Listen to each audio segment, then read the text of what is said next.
ఓం నమో నారాయణాయ. వారాహి అమ్మకు నమస్కారం చేసుకుంటూ అమ్మవారి దయ ఆమె చల్లని చూపులు మనందరిపై ఉండాలి అని చెప్పి మనస్ఫూర్తిగా కోరుకుంటూ ఈరోజు వీడియో స్టార్ట్ చేస్తున్నాను ఫ్రెండ్స్. ఇక ఈరోజు వీడియోలో మనం చూడబోయేది ఏంటి అంటే, మనం ప్రతిరోజు వారాహి అమ్మవారిని ఎంతో ఇష్టంగా పూజిస్తూ ఉన్నాం కదండి. అలాగే అమ్మవారికి ఇష్టమైనటువంటి రోజులలో శుక్రవారం, మంగళవారం, ఆదివారం, పంచమి, అష్టమి, పౌర్ణమి, అమావాస్య తిథులలో మనం చేసే పరిహారాలు, పూజలు, స్విచ్ వర్డ్స్, ఏంజల్స్ నెంబర్స్ ఇలాంటివన్నీ కూడా మనకు చాలా చాలా గొప్ప మంచి ఫలితాన్ని తెచ్చిపెడుతూ ఉన్నాయి. అలాగే ఈరోజు మంగళవారం రోజండి. ఇప్పుడు మనం చెప్పుకోబోయే మంత్రం అనేది రోజుకి ఒక్కసారి చెప్పుకుంటే సరిపోతుంది. కాబట్టి ఈ మంత్రాన్ని ఇలా చెప్పుకున్నప్పుడు మనకేమవుతుంది అంటే, మనకు ఇంతవరకు తీరలేదు అనే కోరిక అనేది లేకుండా, మనకు ఎటువంటి కోరికైనా సరే మనం చెప్పుకున్న ఒక్క రోజులోనే మనకు తీరిపోతుందండి. అలాంటి ఒక అద్భుతమైన శక్తివంతమైన ఒక మంత్రం అన్నమాట అమ్మవారి మంత్రం. ఈ మంత్రాన్ని చెప్పుకోవాలి అంటే నియమ నిబంధనలు అంటే పీరియడ్స్ టైంలో ఉన్నప్పుడు చెప్పుకోవచ్చా అంటే చెప్పుకోవచ్చండి. మనం నాన్ వెజ్ తినైనా చెప్పుకోవచ్చు, పీరియడ్స్ టైంలో ఉన్నా చెప్పుకోవచ్చు, మనం ఎలాంటి పరిస్థితుల్లో ఉన్నా కూడా చెప్పుకోవచ్చు. రోజుకి ఒక్కసారి చెప్పుకుంటే సరిపోతుంది. అది పొద్దునైనా సాయంత్రమైనా ఎప్పుడైనా సరే. మీకు ఆఫీస్కి వెళ్ళే వాళ్ళైతే ఆఫీస్లో ఏదైనా కొంచెం వీలున్నప్పుడు ఒక్కసారి అమ్మవారిని మనస్ఫూర్తిగా తలుచుకొని ఈ మంత్రం అనేది చెప్పుకోండి. మీ సమస్య ఏదైతే ఉందో అమ్మవారికి ఒక్కసారి అలా చెప్పుకొని తర్వాత ఈ మంత్రం అనేది చెప్పుకోండి. మీకు ఖచ్చితంగా మీ సమస్య అనేది కొద్ది రోజుల్లోనే తొలగిపోతుంది. ఖచ్చితంగా ఎలా చెప్పగలుగుతున్నాము అంటే, మనకు తెలిసిన ఆవిడండి, మన సబ్స్క్రైబరు, మన ఫ్రెండ్, నాకు మంచి ఫ్రెండ్ అండి, రూప సాయి అని చెప్పి ఇంతకుముందు వీడియోస్లో కూడా నేను చెప్పున్నాను. ఆ అమ్మాయికి నిజంగా అమ్మవారి దర్శనం అనేది కలిగించి అమ్మవారే చెప్పినటువంటి ఒక మంత్రం అన్నమాట. కాబట్టి అది ఎలా అంటే, అమ్మవారికి ఆ అమ్మాయికి అప్పుడప్పుడు అమ్మాయి ఒంట్లోకి వస్తూ పోతూ ఉండేది.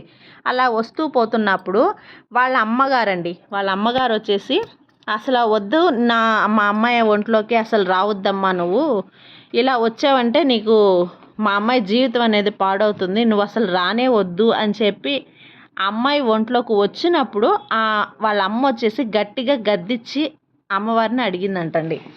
అప్పుడు అమ్మవారు ఏం చేసింది అంటే, ఆ అమ్మాయి కల్లో కనిపించి, నేనేం చేయనమ్మా నిన్ను, నువ్వంటే ఇష్టం నాకు, నువ్వు చేసే పూజ, నువ్వు భక్తిగా ఉండే భక్తి అనేది నాకు ఇష్టంతో నేను నీలోకి వస్తూ ఉన్నాను, నేను ఎవ్వరికీ ఏ హాని చేయను, నేను ఎప్పుడు కూడా నీతోనే, నీ ఇంట్లోనే కొలువై ఉండి నీ పక్కనే నేను ఉంటాను, నిన్ను రక్షించుకుంటూ ఉంటాను అని చెప్పి అమ్మవారే ఆ అమ్మాయికి అంటే వీపు అలా తట్టి చెప్పి నిద్ర లేపి చెప్పినట్లుగా అమ్మవారు స్వయంగా అమ్మాయితో మాట్లాడినట్టు అమ్మాయికి స్వప్న దర్శనం అనేది ఇచ్చారటండి.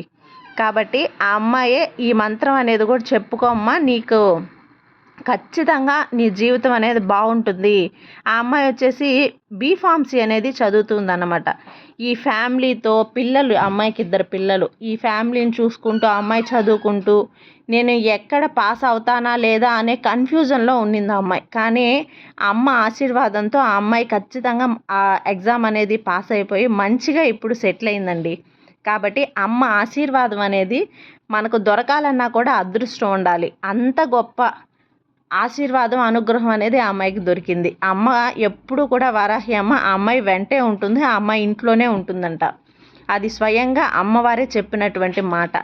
కాబట్టి ఈ మంత్రం అనేది మనం చెప్పుకున్నప్పుడు ఏంటంటే, మనకు తీరలేదు, మనకు విసుగెత్తిపోయి మాకు ఈ ప్రాబ్లం అనేది తీరలేదు అనే సమస్య కూడా మనకు తీరిపోతుంది. అమ్మని నమ్మాలి. మనం నమ్మి మనస్ఫూర్తిగా చేస్తే అమ్మ మన వెంటే ఉండి మన సమస్యలు అనేది తీరుస్తూ ఉంటారు. కాబట్టి అటువంటి శక్తివంతమైన అమ్మవారి గాయత్రి మంత్రం, ఈ మంత్రాన్ని మీరు ప్రతిరోజు ఒక్కసారి చెప్పుకుంటే సరిపోతుంది. ఎట్లాంటి పరిస్థితుల్లో ఉన్నా, మీరు ఎలాంటి బాధల్లో ఉన్నా సరే ఈ అమ్మవారి గాయత్రి మంత్రాన్ని ఒక్కసారి చెప్పుకొని చూడండి ఫ్రెండ్స్. తప్పకుండా మీకు సమస్య అనేది, మీరు విసిగి చెంది ఉన్న సమస్య కూడా మీకు సాల్వ్ అయిపోతుంది. ఆ మంత్రం ఏంటి అంటే, ఓం మహిషధ్వజాయై విద్మహే దండహస్తాయై ధీమహి తన్నో వారాహి ప్రచోదయాత్. ఓం మహిషధ్వజాయై విద్మహే దండహస్తయై ధీమహి తన్నో వారాహి ప్రచోదయాత్. అంతేనండి. ఈ ఒక అమ్మవారి గాయత్రి మంత్రాన్ని ప్రతిరోజు కూడా మీకు వీలు పడ్డ సమయంలో ఒక్కసారి అనేది చెప్పుకోండి. తప్పకుండా అమ్మవారి అనుగ్రహాన్ని మీరు పొంది మీ సమస్యలన్నీ కూడా తీరిపోతాయి. అది ఫ్రెండ్స్ ఈరోజుటి వీడియో. ఈ వీడియో మీకు నచ్చినట్లయితే లైక్ చేసి సబ్స్క్రైబ్ చేయండి ఫ్రెండ్స్. మరికొంతమంది భక్తులకు షేర్ చేయండి. సర్వేజన సుఖినో భవంతు. జై వారాహి మాత.